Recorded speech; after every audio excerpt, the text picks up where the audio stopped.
بنضيف عليها المهم كل الحاجات اللي بتبقى على الشوربه مصفين كل الحاجات دي منها طبعا. وحطينا بقى الشوربه لوحديها، وضفت عليها نص معلقه توم، وهي فيها التوابل بتاعتها كلها، بس ضفت برضو شطه للي بيحب الشطه. طبعا القلقاس بقى طالع من التلاجة من الفريزر متلج زي ما هو كده. طبعا اللي هنغسله هنعمل فيه اي حاجه زي ما هو كده. اول ما الشوربه تغلي معايا هروح نازله بالقلقاس، وهسيبه بقى لحد ما هو بياخد غلوه واحده وبيستوي على طول. ما خدش معانا وقت خالص. وقلت لكم ان هو ده الاوان بتاعه بتاع الشتاء اللي فيه القلقاس بيبقى حلو وبيستوي من اول غلوه. هنجيب بقى مع بعض طاسه كده، وهنحط فيها معلقه زيت على معلقه سمنه، وهنجيب برضو مع بعض الخضره اللي احنا كنا مفرزينها. اللي انا هجيبها دي انا مفرزاها من السنه اللي فاتت، غير اللي احنا فرزناها مع بعض من ايام.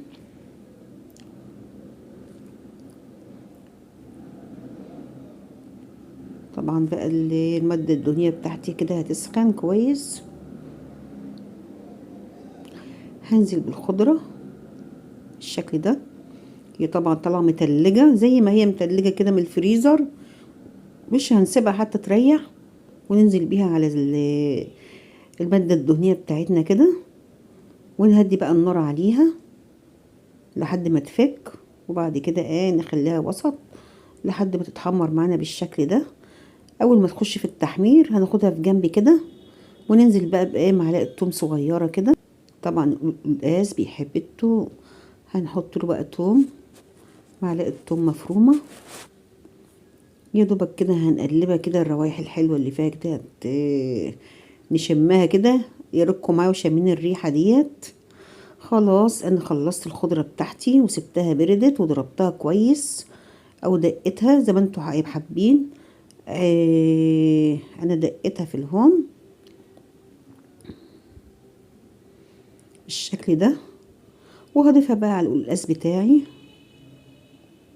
خلاص القلقاس جاهز معايا، طعمه جميل جدا. هتقدميه بألف هنا لكل حبايبك مع طبق رز بالشعرية. وكده الفيديو بتاعنا خلص. اشوفكم في خير في فيديو جديد ان شاء الله. لو عجبكم الفيديو وعجبكم الطريقة، لايك وشير واشتراك في القناة. وشكرا لكل حبايبي اللي اشتركوا معايا جديد في القناة.